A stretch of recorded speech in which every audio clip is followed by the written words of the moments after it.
The storm breaks, not with the raw, chaotic energy of nature, but with a chilling, theatrical precision. Her words are not just words. They are shards of glass, each one expertly aimed to find the softest parts of you. You feel the walls of the room begin to bend, to warp around the sheer force of her rage. This isn't a fight.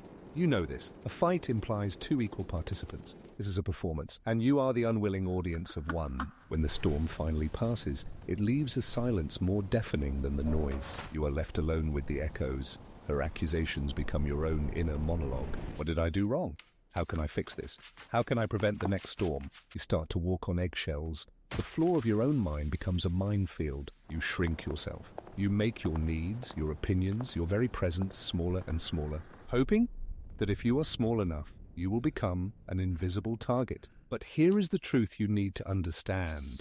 A truth that will feel like a key turning in a lock you forgot existed. Her narcissistic rage is not a loss of control. It is the ultimate form of control. It's a manufactured crisis. A piece of theater designed for a single purpose: to test you. She is testing your boundaries. Will you let her cross them? She is testing your reality. Will you abandon your perception of events and adopt hers? She is testing your loyalty. Will you apologize for a crime you didn't commit just to appease her? Most of all, she is testing her power. She needs to know she can shatter your world and that you will be the one to pick up the pieces. Every time you react, with fear, with apologies, with desperate attempts to fix it, you are giving her the answer she wants. You are telling her, yes, you are in control. Yes, your reality is the only one that matters. This is not an accident. This is psychology. The narcissistic wound is a black hole, and her rage is its gravitational pull, demanding that everything orbit her. Consider the puppeteer and the marionette. The marionette lives only to please her. His wooden heart is carved with her initials. Her approval is the sun that warms his painted face. One day, during a dance, his foot catches on a loose floorboard, a tiny, insignificant mistake. He stumbles. The puppeteer's face, once serene, collapses into a mask of cold fury. The temperature in the room plummets. "You are clumsy. You are worthless. You have ruined everything," she hisses, her voice the sound of grinding stones. And the marionette does what he has been conditioned to do. He scrambles. He apologizes. He tries to fix his unforgivable mistake. He dances to the tune of her fury. And with every apology, every frantic attempt to please, he tightens the string she holds. This cycle repeats. The small mistake, the disproportionate rage, the frantic apology, the reinforcement of control. But one day, something shifts.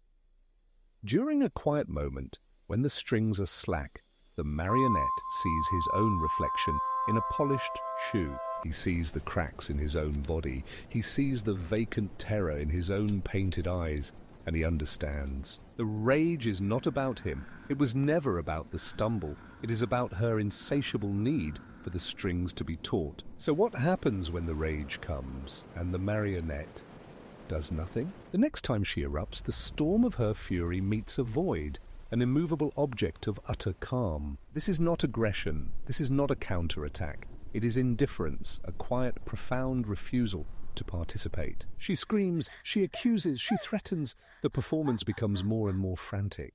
She is an actress playing to an empty theater. Her monologue finds no echo. The strings which need tension to work go limp. Her power source has been cut off. And in the face of this absolute emotional void, the narcissistic rage collapses. It cannot sustain itself without your fuel. This is the weapon that breaks her. Your indifference. To be indifferent is not to be cruel.